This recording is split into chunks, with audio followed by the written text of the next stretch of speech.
Thank you, Mr. Chairman. And Mr. Chairman, first, let me express my thanks to you for your responsiveness to my concerns about what's happened in Portland. And to Mr. Wainstein, I appreciated visiting with you. And as you know, I believe in making sure witnesses know what we're going to talk about. And so you're aware of I appreciate that very much.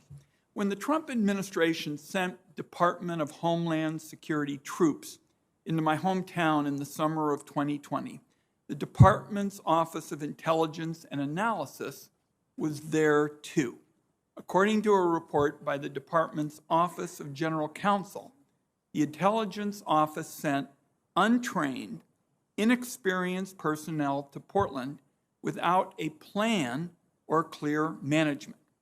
So I spent months battling to get the General Counsel's report released to the public so that Oregonians would know about the abuses that took place. The report was finally released last October, but because of redactions, I am still pushing to get the full picture out for Oregonians. One issue in particular I have focused on is the General Counsel's finding that dossiers were developed on people, presumably including my constituents, who apparently were no threat to Homeland Security. According to the report, some junior personnel were so upset about this, they refused to even work on them. So that's why Oregonians want to know what went into these dossiers that were distributed around the Department of Homeland Security. But so far, that information is just being withheld. So, do you believe the Department of Homeland Security intelligence personnel ought to be collecting and distributing dossiers on Americans? Thank you again for the meeting the other day, and thank you for your practice of giving a heads up for all the questions that you're going to ask a nominee like myself. I was troubled by what I read in that report and the part that's been made public. I've been heartened to hear about a number of the changes that have been put in place to address some of the lack of training, lack of guidance, and as you pointed out, lack of ability on the part of some who were concerned about what was going on, but who felt that they couldn't raise the alarm. I can assure you that that will not be the situation if I'm heading up INA. People will feel fully comfortable to step forward and raise their concern. So what about these dossiers, though? Should there be dossiers? What information ought to be in them? Who should get to see them?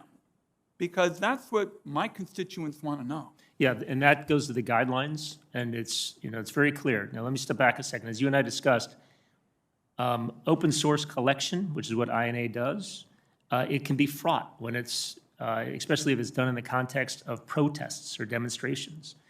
And so there are clear guidelines about what DOJ should do. What DHS INA can and cannot do. So, for example, they can only collect information and distribute it if it's relevant to a departmental mission, like protecting against terrorism.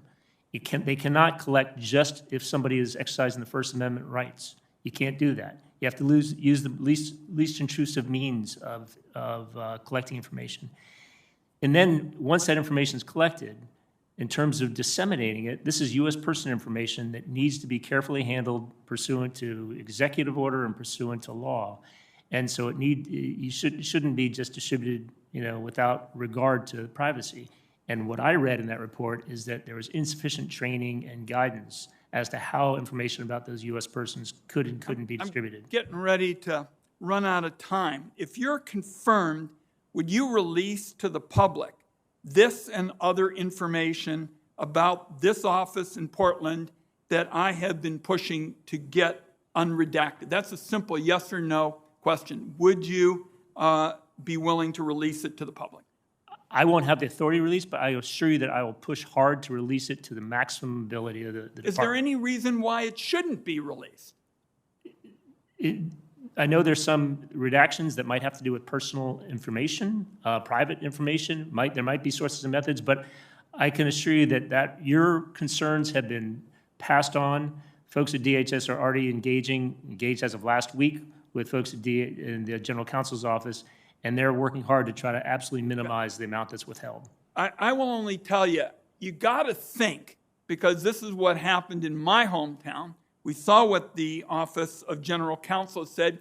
You got to think it's going on elsewhere. And I will tell you, there's a pretty ominous history in this committee, as Chairman Warner knows, about the use of dossiers. So I'm going to get to the bottom of it.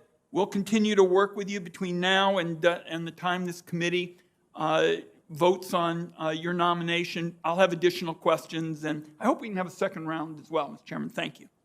Appreciate it, sir. And let me just, on this issue, I do think there's so many questions